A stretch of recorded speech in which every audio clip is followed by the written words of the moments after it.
ये फ्रंट का नक्कल का हब है, ये जाम हो गया,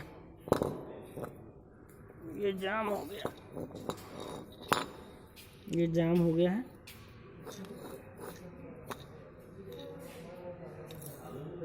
ये जाम हो गया।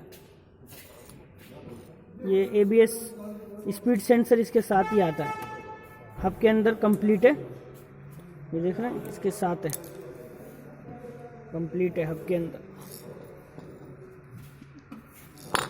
निकलता भी है लेकिन इसके साथ फिक्स आता है, निकलने से ख़राब हो जाता है कई बार। आराम से निकल गया तो ठीक है, नहीं तो ख़राब हो जाएगा।